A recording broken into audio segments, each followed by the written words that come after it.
In the days leading up to the boxing match, the YouTubers involved have done possibly the most epic thing ever.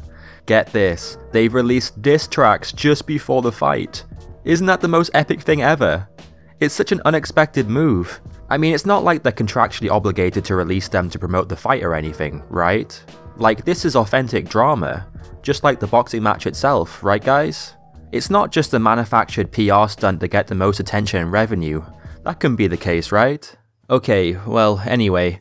So far, Jake, KSI and Deji have all released diss tracks for the boxing match. Logan has yet to release anything at the time of recording this, but I'm pretty sure he'll be dropping a really lit video any day now.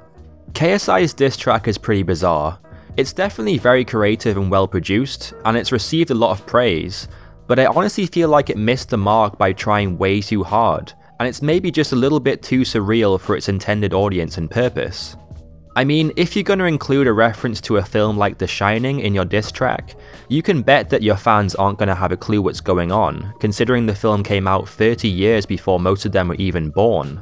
But on the plus side, if you include a really forced reference to Thanos at the end, then it's an easy way to win back your audience.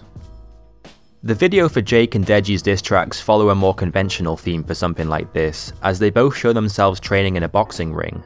But to be honest, I don't even really want to talk about Jake's diss track because it's just plain awful. Like seriously, what the hell was he thinking? Deji's track is probably the most interesting of them all. I said this in an earlier video when I was talking about the diss track trend of last year, but it's such a novelty to see Deji in a professional production for once, because we're so used to watching him in his natural environment of sterile lighting, next to no editing, and relentless eardrum shattering sound levels. With that said, I do realise that Deji's video, like all the others, was made by a production company, so his involvement and effort is a bit questionable. Actually, speaking of questionable things, let's listen to some of the lyrics in this track. Manipulative and dropped by Disney. What's the point in even mentioning this anymore? We all know the story, and it's already been used so many times to make fun of Jake. The fact that Deji feels the need to bring this up now just proves that he's totally run out of things to talk about. And your brother seems to like Strange Forest. It's the same thing again, just recycling all the same points that have been said throughout the whole lead up to the fight. I just feel if you're gonna make a diss track about this, at least come up with some unexpected lines that are really gonna hit home. I mean, I don't know, maybe save some big secrets about Jake till the very end so that you can really destroy him just before the fight. That would have been cool, but Deji used up all his material in the first press conference.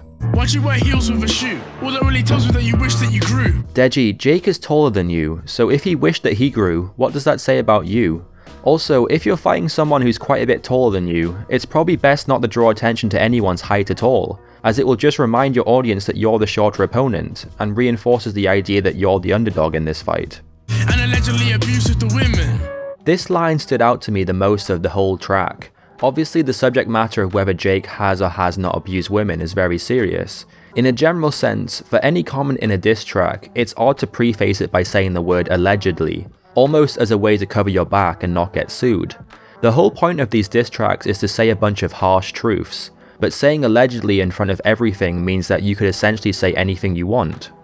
One of my favourite bits of the video is the parody shot from Jake's diss track with a new message superimposed on top.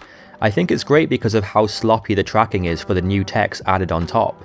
Actually, this is probably one of the only shots Deji edited himself, then his After Effects free trial ran out so he had to track it in Premiere Pro. Oh yeah, and I like the bit where Deji says August 25th a bunch of times. That was pretty cool. August 25th, August 25th, August 25th! But I guess in the end, none of these diss tracks really matter in the long run, it just depends on who wins the actual fight. That reminds me, I have this really edgy theory about who's gonna win both fights. They're pretty strange choices, so you guys might find it a bit shocking, but my prediction for the winners of the fight are